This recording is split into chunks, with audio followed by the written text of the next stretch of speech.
Découvrez les 7 voitures d'occasion les plus fiables pour 2026 en France. Pendant que tout le monde court après des SUV surcotés ou des Allemandes fatiguées, roulez 300 000 km sans stress. Ces modèles restent sous-estimés mais sont incroyablement solides. Des voitures rationnelles, solides, cohérentes, capables d'atteindre plusieurs centaines de milliers de kilomètres avec un entretien sérieux et un budget maîtrisé. Le classement que je vous propose aujourd'hui va de la plus discrète à la véritable pépite. Et surtout, nous allons les comparer, sans idéologie ni préjugés, à une alternative chinoise déjà disponible en Europe, au prix équivalent, avec des prestations solides et une fiabilité désormais documentée. Commençons par la 7e place, la Renault Captur, de deuxième génération équipée du moteur essence 1,3 TCE produite entre 2018 et 2022. Le Captur n'a jamais été un véhicule passion, mais c'est précisément ce qui joue en sa faveur. Renault a corrigé ici l'une de ses plus grosses erreurs industrielles récentes, le fameux moteur 1,2 TCE, pour proposer un bloc développé avec Daimler bien plus robuste, mieux refroidi et nettement plus endurant sur le long terme. Dans sa version manuelle, ce moteur encaisse très bien le kilométrage, à condition que les vidanges soient régulières et que l'entretien ne soit jamais repoussé. Sur la route, le Captur se montre équilibré, rassurant et suffisamment confortable pour un usage quotidien. La consommation réelle tourne autour de 6,5 litres au 100 km, ce qui reste raisonnable pour un petit SUV essence de cette génération. Ce n'est pas un foudre de guerre, mais ce n'est pas non plus un veau, et surtout, il ne fatigue pas son conducteur sur la durée. Les points faibles existent et doivent être connus. Les injecteurs peuvent se montrer sensibles si le carburant est de mauvaise qualité ou si l'entretien est négligé. Les versions à boîte automatique sont moins recommandables sur le long terme que la boîte manuelle. L'électronique reste simple, mais elle impose une batterie en bon état, sous peine de messages parasites. Rien de dramatique, mais rien à ignorer. En 2026, le prix optimal pour un Captur bien entretenu, affichant moins de 50 000 km, se situe entre 18 000 et 20 000 euros.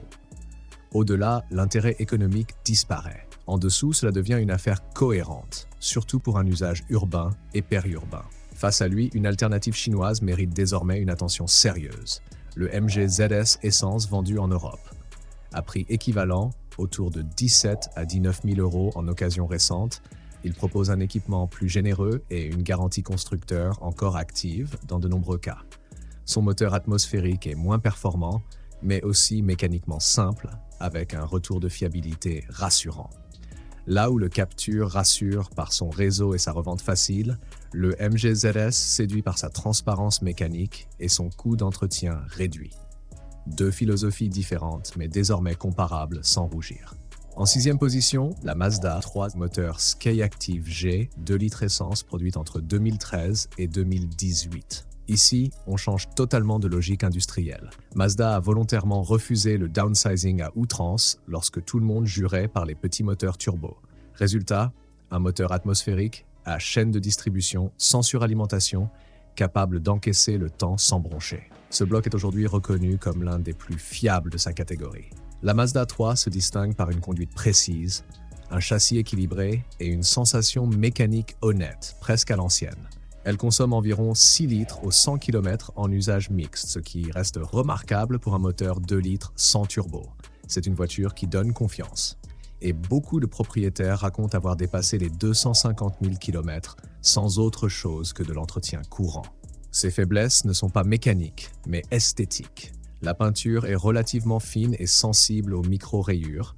Les plastiques intérieurs marquent plus vite que chez certaines concurrentes européennes et l'insonorisation n'est pas la plus sophistiquée du segment. Rien qui n'affecte la fiabilité, mais des points à accepter avant l'achat. En 2026, une Mazda 3 Skyactiv G en bon état se négocie entre 10 000 et 15 000 euros selon le kilométrage et l'historique. C'est précisément dans cette tranche qu'elle devient une des meilleures affaires du marché. Face à elle, un modèle chinois commence à s'imposer discrètement. La MG 5 Essence, compacte familiale vendue en Europe. À prix similaire sur le marché de l'occasion récente, elle propose plus d'espace et un équipement plus moderne, avec une mécanique simple et un retour utilisateur rassurant. Là où la Mazda rassure par son historique et son agrément mécanique éprouvé, la MG attire par son rapport prix-équipement imbattable et une fiabilité désormais suivie par le réseau européen. Deux approches opposées, mais un même constat en 2026. La fiabilité n'est plus une exclusivité japonaise ou européenne. Elle se mesure, se documente et se compare chiffres à l'appui. La suite du classement monte encore d'un cran et là, certaines certitudes vont sérieusement vaciller. En 5e position, la Honda Civic de 10e génération, produite entre 2017 et 2022, dans ses versions 1,5 VTEC Turbo ou 2 litres atmosphériques. La Civic n'a jamais cherché à faire l'unanimité sur le plan du design, et c'est peut-être ce qui l'a rendue discrète aux yeux de certains acheteurs. Pourtant, sous cette carrosserie clivante se cache l'une des mécaniques les plus endurantes de sa catégorie. Le moteur Honda, qu'il soit turbo ou atmosphérique, repose sur une chaîne de distribution solide, une gestion thermique maîtrisée et une conception pensée pour durer bien au-delà des standards européens. Dans la vraie vie, le 1,5 turbo affiche une consommation réelle autour de 6 litres au 100 km, tout en offrant des performances très correctes. La version 2 litres atmosphérique, notamment dans sa déclinaison type R, monte bien plus haut en agrément et en caractère, avec une consommation qui peut atteindre 10 litres au 100 km lorsqu'elle est exploitée, mais une robustesse qui frôle l'obsession. Boîte manuelle ou transmission CVT, les deux se montrent particulièrement fiables lorsqu'elles sont entretenues correctement. Les points faibles sont rares. Le condensateur de climatisation peut, dans certains cas isolés, nécessiter un remplacement, mais il s'agit davantage d'un défaut ponctuel que d'un vice structurel. Pour le reste, l'entretien reste classique sans mauvaise surprise, ni technologie inutilement fragile. En 2026, une Civic 10 en bon état, affichant entre 100 000 et 150 000 km, se négocie entre 15 000 et 20 000 euros. La Type R, devenue quasi collector, débute autour de 17 000 euros, un prix qui peut sembler élevé, mais qui s'explique par sa rareté et sa cote stable. Face à elle, une berline chinoise commence à s'imposer dans cette tranche de prix sur le marché européen. La MG4, à budget équivalent, elle propose une technologie plus moderne et un équipement plus généreux, avec une fiabilité désormais suivie de près par les réseaux européens. Là où la Civic rassure par son historique et son moteur presque indestructible, la MG séduit par son rapport prix-prestation et une garantie constructeur encore active sur de nombreux exemplaires. En 3e position, la Mazda 6 équipée des moteurs essence 2 litres ou 2,5 litres, produite entre 2014 et 2017. Cette berline incarne une alternative intelligente aux routières allemandes, souvent trop complexes et coûteuses à entretenir sur le long terme. Mazda a fait un choix clair. Moteur atmosphérique, chaîne de distribution, boîte simple et une électronique limitée à l'essentiel. Sur la route, la Mazda 6 offre un confort remarquable, une tenue de route saine et un agrément de conduite que beaucoup de concurrentes plus prestigieuses ont perdu au fil des générations. La consommation réelle tourne autour de 7 litres au 100 km, un chiffre cohérent pour une grande berline essence de cette époque. Les points faibles sont connus et maîtrisables. Les supports moteurs peuvent s'user avec le temps, le système d'infodivertissement accuse parfois son âge, mais rien de structurellement inquiétant. Avec un entretien suivi, cette voiture peut parcourir des distances impressionnantes sans ruiner son propriétaire. En 2026, une Mazda 6 bien entretenue se trouve entre 12 000 et 14 000 euros pour un kilométrage raisonnable. À ce prix, elle offre un niveau de confort et de fiabilité que peu de berlines européennes peuvent encore revendiquer. En face, une berline chinoise commence à attirer l'attention des acheteurs avertis, la BYD Seal. À tarif comparable sur certaines finitions d'occasion récentes, elle propose des performances supérieures, une technologie avancée et une fiabilité électrique désormais reconnue. Là où la Mazda 6 séduit par sa mécanique simple et son plaisir de conduite classique, la BYD impressionne par son efficience et sa conception moderne, sans compromis sur la durabilité. À mesure que l'on monte dans ce classement, une évidence s'impose. La fiabilité ne se limite plus à une origine géographique.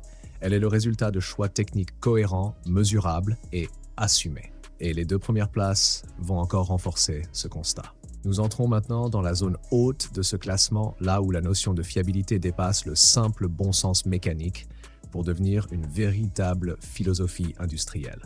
En 2e position, la Lexus IS. Dans ses versions IS 250 à moteur V6 atmosphérique produite entre 2006 et 2015 et IS 300 hybride commercialisé entre 2013 et 2015. Lexus, c'est Toyota débarrassé de toute contrainte de coût superflu. Une marque conçue dès l'origine pour prouver qu'un véhicule premium peut durer aussi longtemps qu'un outil industriel. Ici, rien n'est laissé au hasard. Les moteurs atmosphériques sont volontairement peu sollicités, les tolérances mécaniques sont larges et l'hybridation Toyota est déjà à un niveau de maturité remarquable sur la IS 300H. Dans la réalité, une IS 250 consomme entre 7 et 8 litres au 100 km, un chiffre cohérent pour un V6 essence sans turbo, tandis que la version hybride descend autour de 5 litres au 100 km en usage mixte. Mais au-delà des chiffres, c'est la constance qui impressionne. Ces voitures encaissent le temps avec une sérénité presque déconcertante. Les pannes lourdes sont extrêmement rares, les boîtes automatiques sont endurantes et la qualité d'assemblage limite drastiquement les problèmes parasites. Les points à surveiller existent, mais ils sont logiques. L'info d'avertissement des modèles les plus anciens accuse son âge, les trains roulants peuvent présenter une usure normale passé un certain kilométrage, et l'entretien doit rester suivi même si les intervalles sont généreux. Rien de spécifique, rien de structurellement inquiétant. En 2026, la Lexus IS reste moins chère qu'une BMW série 3 équivalente avec une décote bien plus favorable à l'acheteur. À budget égal, elle offre un confort supérieur, une fiabilité nettement meilleure et une tranquillité d'esprit que beaucoup de berlines allemandes ne peuvent plus garantir. C'est le choix de ceux qui veulent du standing sans accepter l'angoisse mécanique. Face à elle, une berline chinoise commence à attirer une clientèle similaire en Europe, la Hongqi H5. Positionnée sur le segment premium, affichée à un prix comparable en occasion récente, elle propose un confort élevé, une finition sérieuse et une fiabilité en nette progression selon les premiers retours européens. Là où la Lexus s'appuie sur 20 ans d'hybridation éprouvée et une réputation inattaquable, la Hongqi séduit par son rapport prix-prestige et une conception désormais beaucoup plus rigoureuse qu'auparavant. Deux visions du haut de gamme, l'une historique, l'autre émergente, mais désormais comparable sans sourire condescendant. Et nous arrivons enfin à la première place. La voiture que beaucoup sous-estiment, que certains ignorent volontairement, mais qui reste en 2026 le meilleur compromis absolu entre fiabilité, coût d'usage et tranquillité d'esprit. La Toyota Auris de deuxième génération devenue Corolla hybride, produite entre 2013 et 2018. Ce modèle n'est pas spectaculaire, il ne fait pas rêver sur une affiche et il ne déclenche aucune jalousie sur un parking. Mais mécaniquement, c'est une référence presque embarrassante pour toute l'industrie. Le duo moteur essence atmosphérique et système hybride Toyota associé à la transmission ECVT a prouvé sa robustesse sur des millions de kilomètres. Les pannes lourdes sont rarissimes, au point que cette voiture est devenue l'outil de travail privilégié des taxis et des VTC dans toute l'Europe. La consommation réelle se situe entre 4 et 5 litres au 100 km, même après 200 000 km. L'usure est progressive, prévisible et rarement coûteuse. Les seuls points à surveiller restent l'historique d'entretien, l'état de la batterie hybride, qui dépasse souvent les 250 000 km sans difficulté, et l'usure générale liée à l'usage intensif. Rien d'exceptionnel, rien d'alarmant. En 2026, le prix optimal d'une Auris ou Corolla hybride se situe entre 15 000 et 20 000 euros, même avec un kilométrage élevé. Et c'est précisément ce qui la rend imbattable. À ce niveau de budget, aucune autre voiture n'offre un tel niveau de fiabilité globale, un coût d'entretien aussi bas et une sérénité d'utilisation aussi durable. Face à elle, un modèle chinois mérite aujourd'hui une comparaison honnête. La BYD Qin Plus hybride rechargeable, désormais disponible sur le marché européen. À prix équivalent, elle propose une technologie plus moderne, une consommation très basse et une garantie constructeur rassurante. Mais malgré ses qualités, elle n'a pas encore accumulé le recul kilométrique massif de la Toyota. Là où la BYD promet beaucoup, l'Auris a déjà tout prouvé. Voilà donc les voitures fiables à considérer sérieusement en 2026. La Renault Captur bien motorisée, la Mazda 3 rationnelle, la Honda Civic indestructible, la Mazda 6 intelligente, la Lexus IS Premium et sereine, et enfin l'Auris hybride, discrète mais redoutablement efficace. Elles sont différentes, elles ont chacune leurs petites faiblesses à connaître, mais elles partagent un point commun essentiel. Une mécanique conçue pour durer et un coût d'usage maîtrisé. Et c'est peut-être là la vraie leçon. Quand vient le moment de choisir une voiture d'occasion, il vaut parfois mieux oublier l'image, le badge et la mode et se poser une seule question simple. Est-ce que je veux impressionner ou est-ce que je veux rouler tranquille pendant des années?